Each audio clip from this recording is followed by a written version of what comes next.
गुजरात के मोरबी हादसे से पूरे देश में शोक। कर्म और कर्तव्य का पथ है।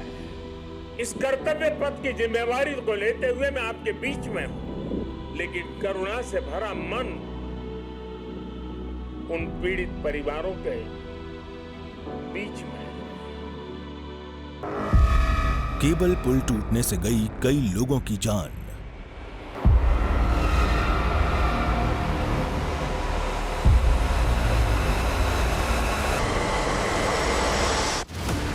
छह महीने बाद मरम्मत के बाद खुला था पुल।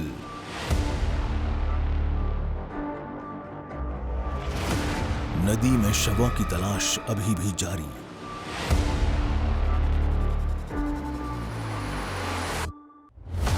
मोरबी की मौत का मुजरिम कौन?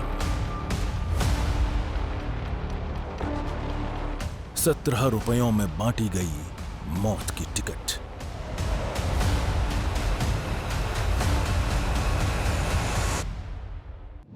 अभी दीपोत्सव का त्योहार दिवाली की रोशनी मध्यम भी नहीं पड़ी थी कि गुजरात के मोरबी हादसे की वजह से कई परिवारों का चिराग महज 20 सेकंड में हमेशा के लिए बुझ गया।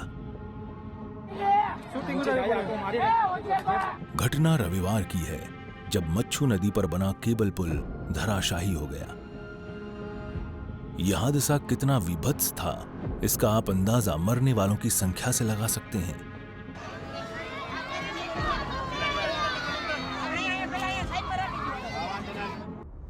जिसमें बूढ़े, बच्चे और महिलाएं भी शामिल हैं, और अभी भी शव मिलने का सिलसिला थमा नहीं है।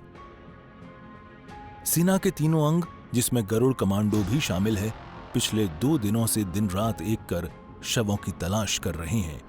बताया जा रहा है कि नदी का पानी गंदा होने की वजह से रेस्क्यू टीम को शव तलाशने में कठिनाई हो रही है।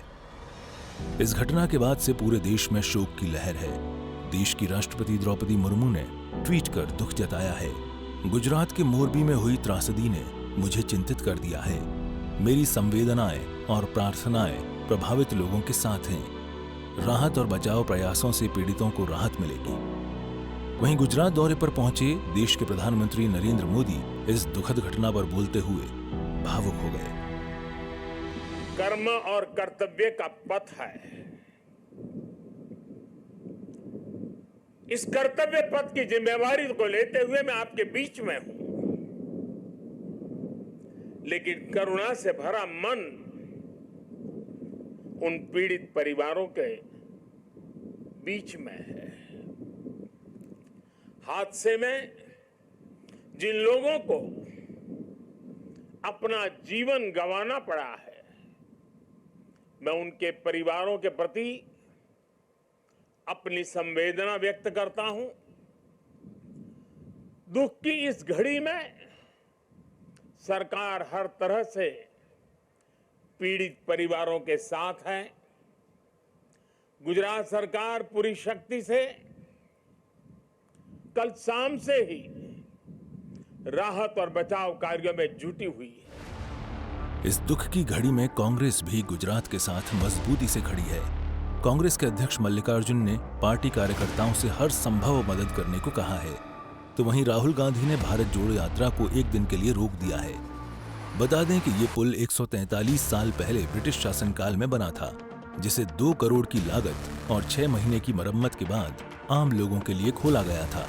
जो जानकारी निकलकर सामने आ रही है, उसके मुताबिक पुल पर क्षमता से अधिक लोग इकट्ठा थे, जिसका भार ये पुल सहन नहीं कर सका। हालांकि इस बात को लेकर भी अभी संशय है, क्योंकि जो वीडियो सामने आ रहे हैं उसमें पुल पर ज्यादा भीड़ नहीं दिख रही है। खैर, घटना के बाद से ही शासन और प्रशासन का पूरा अमला एक्टिव है। गुजरात के सीएम खुद घटना स्थल का दौरा कर चुके हैं। साथ ही तफ्तीश के लिए एसआईटी गठित कर दी गई है। वहीं इस हादसे में अपनों को खोने वालों के लिए राज्य और केंद्र सरकार की ओर से मदद की घोषणा भी कर दी गई है। केंद्र सरकार की ओर से मृतकों के परिजनों को 2 लाख और घायलों को 50,000 रुपए मुआवजा दिया जाएगा। तो वहीं गुजरात सरकार की ओर से मृतकों के आश्रितों को 4 लाख और घायलों को 50,000 रुपए दिए जाएंगे। लेकिन इन तमाम बातों के बाद सवाल ये कि इस हादसे के कितने जिम्मेदार हैं? मरम्मत पर 2 करोड़ खर्च होने के बावजूद पुल इतना कमजोर कैसे था? क्या मरम्मत कार्य के बाद विभाग से एनओसी ली गई थी? जिस दिन यह घटना हुई रविवार की छुट्टी थी, तो कहीं ऐसा तो नहीं कि 17 रुपए के टिकट की लालच में पुल पर क्षमता से अधिक भीड़ इकट्ठा होने दी गई? ये वो तमाम सवाल हैं जिसके जवाब का गुजरात समेत पूरे देश को इंतजार है।